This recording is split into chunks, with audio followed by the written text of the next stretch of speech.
নমস্কাৰ M.D.Taalks অন্য এটা ভিডিঅ'লৈ আপোনালোকক স্বাগতম জনাইছো। আজি ক'ব খুজিছো ঘৰখনৰ উন্নতি অৰ্থাৎ ঘৰখন আমাৰ কেনেকৈ মংগলময় হয়, ল'ৰা ছোৱালীৰ ভাল হয়, স্বামী স্ত্ৰীৰ মাজত ভাল সম্পৰ্ক হয়, সেই তাৰে বিষয়ে অকমান ক'ব খুজিছো। আমি দৈনন্দিন জীৱনত সকলোৱে পূজা কৰোঁ। নিজৰ ঘৰখনত, নিজৰ থাপনাত বা সৰুকৈ হ'লেও মন্দিৰ এটা ৰাখি আমি পূজা কৰোঁ।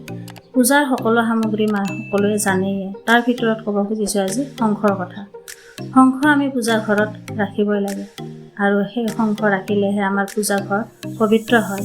পবিত্ৰ হোৱাৰ লগে লগে আমাৰ ঘৰখনৰ মংগল হয়।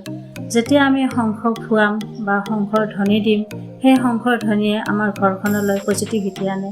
তাত নিগেটিভিটিৰ কোনো স্থান নাথাকে আৰু তেতিয়া আমাৰ ঘৰখন পবিত্ৰ হ'ব। পবিত্ৰ হোৱাৰ লগে লগে আমাৰ মনবোৰো ফৰকাল হ'ব।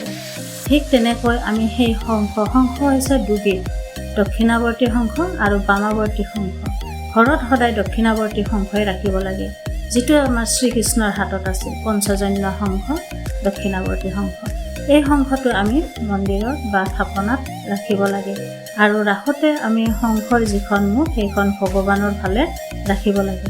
সেই শংখটোত আমি যদি পূৰ্ণকৈ পানী ভৰাই, যিটো খোল থাকে, শংখৰ খোল বুলি যিটো কয়, সেই খোলত যদি পবিত্ৰভাৱে আমি পানী ভৰাই থৈ দিওঁ আৰু সেই পানীখিনি পুৱা গধূলি ঘৰখনত ছটিয়াই দিওঁ, তেতিয়াহ'লে আমাৰ ঘৰখনত মংগলময় হয়। কোনো ধৰণৰ বেমাৰ আজাৰ নাথাকে বা ল'ৰা ছোৱালীৰো উন্নতি হয় বা নিজৰ স্বামী স্ত্ৰীৰো সম্পৰ্কবিলাক ভাল হয়।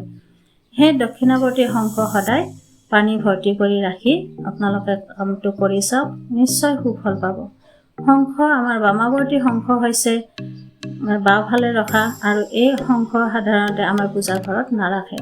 আৰু যিটো আমি পূজা ঘৰত শংখ ৰাখোঁ, সেই শংখটো কেতিয়াও মুখেৰে ফু দিব নালাগে। ফু দিয়া শংখটো সম্পূৰ্ণ বেলেগ আৰু যিটো পূজা ঘৰত আমি পূজাৰ সামগ্ৰী হিচাপে ব্যৱহাৰ কৰি পবিত্ৰভাৱে ৰাখোঁ, সেইটো সম্পূৰ্ণ বেলেগ। কেতিয়াও এটা শংখয়ে আমি পূজাতো ব্যৱহাৰ কৰিব নালাগে আৰু খোৱাবও নালাগে। যদি আমি এনে কৰি আছোঁ, সেইটো আমি নিশ্চয় ডাঙৰ ভুল কৰি আছোঁ। আজিৰ পৰা তেনেকুৱা ভুল যাতে আমি কোনোৱে নকৰোঁ, তাৰ কাৰণে মই কথাখিনি ভিডিঅ' আকাৰে জনালোঁ। যদি ভাল লাগিছে ভিডিঅ'টো লাইক কৰিব, কমেণ্ট কৰিব, শ্বেয়াৰ কৰিব আৰু যদি কিবা ভুল হৈছে তেতিয়াহ'লে মাফ কৰিব। লগতে মোৰ চেনেলটো ছাবস্ক্ৰাইব কৰিব। ধন্যবাদ।